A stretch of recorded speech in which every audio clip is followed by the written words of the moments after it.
Ladies and gentlemen, as the executive head of Content and Channels West Africa at MultiChoice Group, Dr. Tejumola oversees the end-to-end delivery of engaging and diverse content for over 20 million subscribers across the African continent. With a PhD in Management Information Systems from Brunel University and a certification in Search Inside Yourself, a mindfulness-based leadership program, she combines technical and interpersonal skills to drive innovation and excellence in the media industry. Ladies and gentlemen, your next guest speaker has more than 18 years of experience in research, strategy, and content development, leading the production, acquisition, and distribution of the African Magic and Aquaba Group channels. She has devised and implemented innovative models that have contributed to the growth and profitability of the business, such as media licensing models, evaluation metrics, and deal terms. She's passionate about telling authentic and compelling stories that reflect the richness and diversity of Africa's culture and people and the delight of their customers. Ladies and gentlemen, with a resounding applause and, of course, a standing ovation, please welcome on stage the amazing Dr. Tejumola Busola. Please don't stop clapping, come on. It was supposed to be a standing ovation, so there is no reason you should be seated. Thank you very much. Please keep clapping until they are all standing. Thank you very, very much. Thank you very much. Good afternoon, everyone. Good afternoon, everyone. Good afternoon. Wow. What do they call freshers now? Freshers. We used to call jam bites in my time, so we need to be sure. Okay, year 2. Year 3. Okay. Year 4. 5. 6. 7. That means you have extra now. There's nothing wrong with it. Okay, so clearly we have a very diverse, audience here. And I'll just ask one more person. Anyone in secondary school, would anyone volunteer to answer a question? I'm not going to tell you the question before I ask it. Anyone volunteering secondary school to answer a question? No? Going?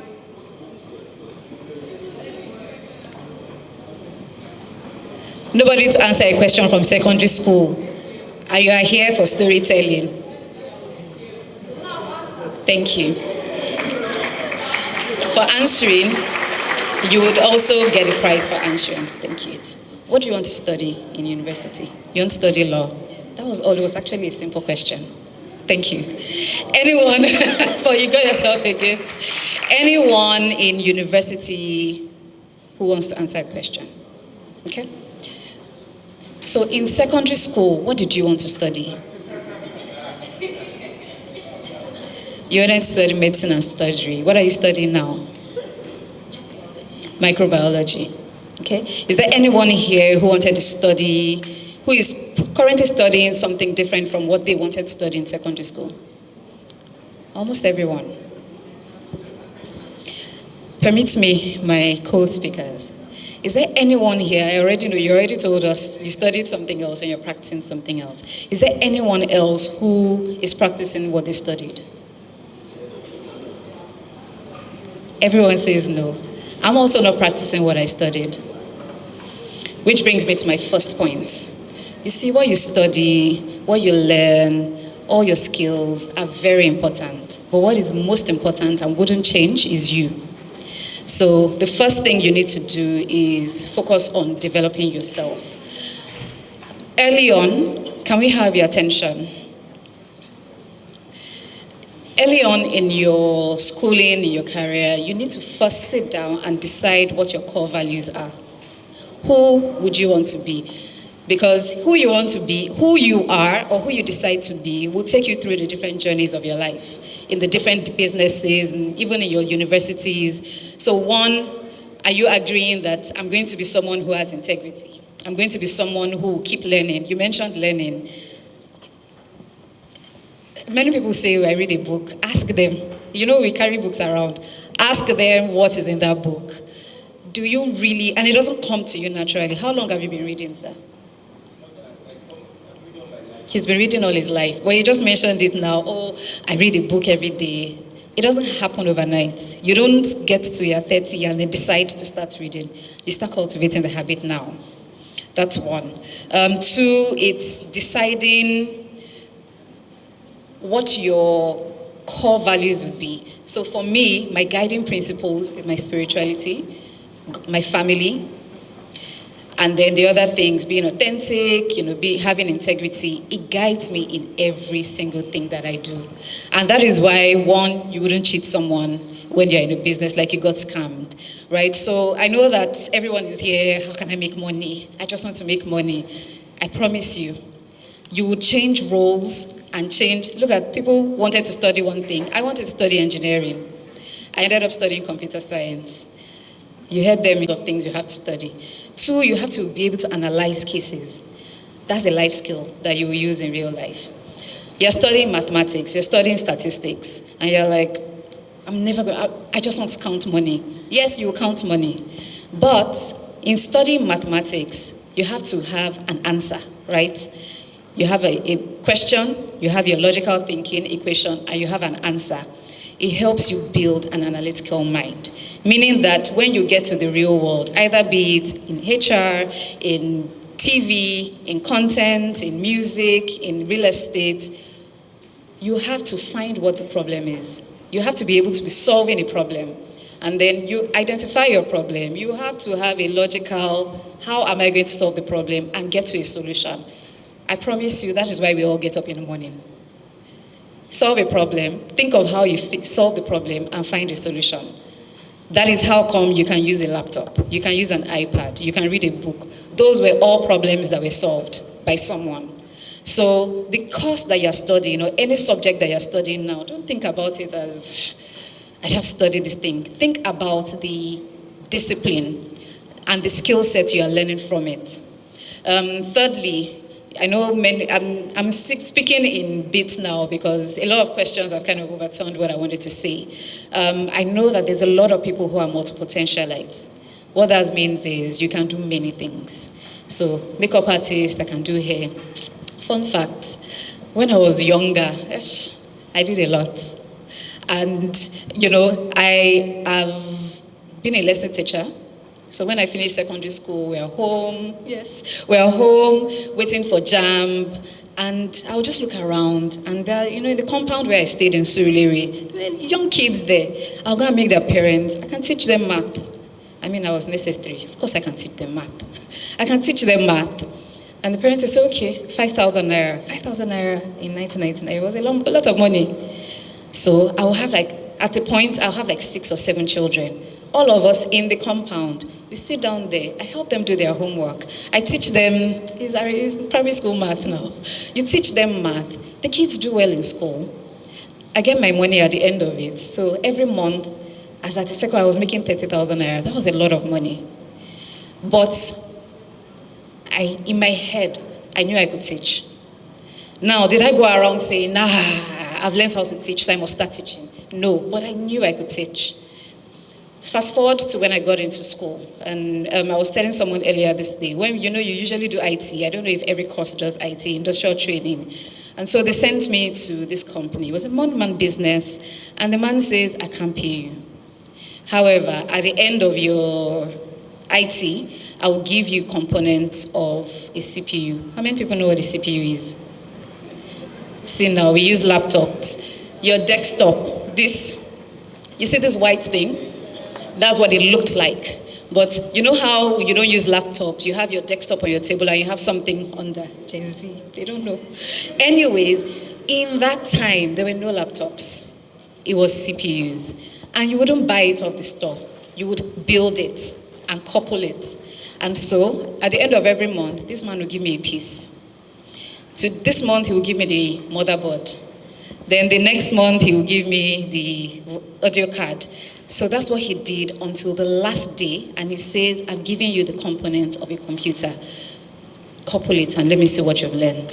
And so I coupled it, and that was how I got my first computer. I went back to school feeling on top of the world, and I really loved music. That's where my music journey started. I really loved music. I was in the choir, so I had an ear for music. And so in school, I'll be playing music, I'll have a playlist, and people will be like, who is playing the music? Is me. I want that playlist. I went to get empty CDs. Then we used to use CDs. I will get empty CDs, I will burn a playlist, and I'll sell them for 300 naira. And that's what I did throughout school. So I had different people's names with different playlists. And CDs could break, they could scratch, they'll come back. Can you play it? I'll burn the CD for them again. Entrepreneur, right? Teaching, right? Music, right? Fast forward to when I finished from university and I was waiting for my NYSC. I had a friend who would sell jewelry. She would buy jewelry from China and from Turkey. And I would just say, you know what, give them to me, I'll go sell. So I would sell the jewelry. If it cost 1.5, I'll sell it for 1.8. If it cost 1.5, I'll sell it for 2,000. I was making a lot of money. They were nice and shiny. Nobody cared if they lasted long.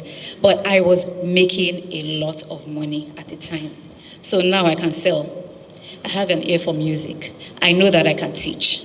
And what else? I know that I can create a business, somewhat. I get into my first job ever. And it was, I studied computer science, what you call tech now, but then it was IT. Yes. Maybe if I had stayed, I'd have been in Texas. And I wasn't interested in software, in coding, but I was interested in hardware, in networking. All the money I made then, I started writing certifications. So I write your A+, your networking certification, and I really thought that was what I wanted to do because I loved it. I had passion for it. I was the one who would look at how things work. If there was a radio at home, I'll dismantle it, and then I'll build it back up. If something isn't working, I'm like, I'll dismantle it. I was that one who wanted to know how things worked. So if a fan was faulty, I would dismantle it, and I'll put it back up. I thought that was what I wanted to do. Now, you know the end from my beginning because you know that that's not what I'm doing right now. I'm going somewhere. And so I knew I was good in my hands. I knew that I had the patience. For you to dismantle a radio and put it back up, sometimes it'll take me 3 days because you have to put every screw in different places. And by the time you dismantle everything, your whole floor is full. And then you have to start coupling it back one after. It takes a lot of time and patience. So I knew that I was patient and I had a tenacity. And if I don't couple that thing together and if it doesn't work, I won't stop. So I knew that I was not a quitter. I started my job and I was in IT. We used to install, now we have Wi-Fi. Then it was through VSAT. So it looks like your DSTV dish now. But it was a dish that you would have to install to get internet. I was that girl. I used to climb up roofs, climb up ceilings, and install dishes, crawl under tables, and do your networking. I was a hands-on girl. But as I progressed, I knew it wasn't something that I wanted to continue doing. I'll sit down and say, when I'm 40. Obviously, nobody knew how evolved IT or tech would be. And I'm thinking, when I'm 40, am I going to still... So in my mind, I'm like, but I can do other things. And very early on, it was from attending, then we didn't even have, so you have a lot of tools, a lot of courses at your fingertips. Then we didn't even have all these panels and courses. It was what someone told you, right? And I remember someone telling me then, that it was a classmate telling me then that, project management. I read more into project management and I found out that actually every skill I had the skills of a project manager as well. So I moved into my role. I moved from IT to the call center, troubleshooting, and then one day, I remember telling this story, I was working for a company and we didn't have the service at the time. But I went to a client and they were complaining, we're going to shut down the service, it's not working. Why don't you guys have this thing? I knew we didn't have it, but I said, we do. Anyways, I talked to them for 2 weeks. They ended up giving me a check. They wrote me a check of 10 million naira at the time. I collected this check, I took it back to my company and I sent it to my MD then. And I said, I've done something. It's either we do it or you fire me. I've collected money for a service we don't have. And he's like, huh?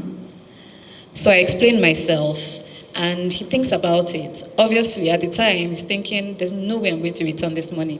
We will find that service. Ladies and gentlemen, till today, they still run that second service. And that's how this company started offering the two services. So they got a third party to provide that service. Client was happy, and we were like, actually, we can do it. And over the years, it was from doing it with a third party to doing it ourselves. So that was another income stream for that company. So I was in business development. I'm like, okay. Then I got a call from MultiChoice in 2012. And the call says, we have a gap with research. Oh, let me rewind. When I finished school, I always knew, I told you I thought I liked teaching, right? So at the back of my mind, that experience of teaching those kids never left me. I knew I wanted to teach. I always just knew. I didn't know how, but I knew I wanted to teach. But it was repressed, it was suppressed, it was there.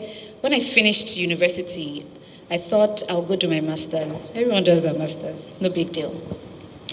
Immediately after my master's, I said I'm going to do a PhD. And the first question my husband asked me then was why. Now, for anything you do in life, if you cannot figure out the why in your head, don't do it. Because the going will get tough. Things will get very difficult. And at those moments, if you can't really figure out the why, you will quit. So he says, why? And I said, I imagine myself teaching when I grow much older. My retirement plan, I want to teach. I want to retire to the classroom and just teach and, just be a visiting lecturer and teach. And I was like, okay. Anyways, I worked my way through and I started the PhD while I was working, by the way. So I got my first job as the Consumer Insights Manager at MultiChoice. I was doing my PhD. 2 years after I moved to Head of Strategy, I was doing my PhD. 2 years after I moved to Head of Content, I was still doing my PhD. 1 year after I moved to Head of Production, I was still doing my PhD. Somebody will ask, how long does a PhD take? It takes me to my next point.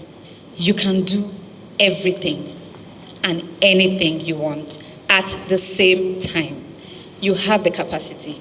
Don't let anyone tell you that you have to finish one before you start another. Finish one before you start another. Don't let anyone tell you you have to get married first and wait, just have your baby first. Then you can go and do this. Focus on one thing. God has given us the capacity to do more than we think that we can. And so you can do anything. You see the lady who said she does makeup, she does hair. I was just smiling when she was saying it. Actually, you can do everything. And so at the point, I was doing a full-time PhD, but you cannot be too hard on yourself. So imagine PhD is supposed to take 3 years, or 4 years if you're, and mine took 7 years. In my 4th year, I should have just said, Busola, leave this thing, it's not by force. But I gave myself the grace. Because I'm looking around myself and I'm saying, I have a full-time job. I have a full-time PhD. I already had one child that was a toddler. I had a second one. And I was growing at work. So every 2 years I was getting a promotion. And people would ask, how did you do it? And I keep saying, well, yes, God, but I also don't know. I didn't think about it. I'm done. I wasn't thinking about it. I was thinking about parallel processes. You can do multiple things at the same time. And so if you find yourself in a situation where you think there are many things you want to do, you're not sure which one, take the skill from it and wait and hold on. It will come out very useful for you in future. Fast forward to my current role now. I'm sure many of you have watched Africa Magic, you watch the AMVCs, you watch Nigerian Idol, you watch Big Brother, if you're not too young, you watch Big Brother, Overall Best. There are many of these programmings that, on the face of it, it looks like just a program. But you cannot not be a project manager without, you have to be a project manager to be able to run those shows. Some of those shows have almost 1,000 people working on it. You have to be able to manage everyone at the same time and deliver the project. And that's just one project. All these things I'm mentioning, they happen at the same time. Nigerian Idol was happening at the same time. At the same time, AMVCA was happening. All the African Magic shows are still running at the same time. Big Brother, it doesn't happen overnight. You have to prepare for it. So everything is happening at the same time. So yes, you do have the capacity to run everything. Finally, your community. Make new friends, but please keep the old. And I know everyone else will talk about skills and everything. Make new friends, but keep the old. You see, the friends and the community you form when you're all growing together. 10 years from now, you guys will be the CEOs. You guys will be the ones at the top. You guys will be the presidents. You will be the senators, the ministers, the CEO of conglomerates. You know, at that time, you need each other, right? So when you're thinking now, think of the future.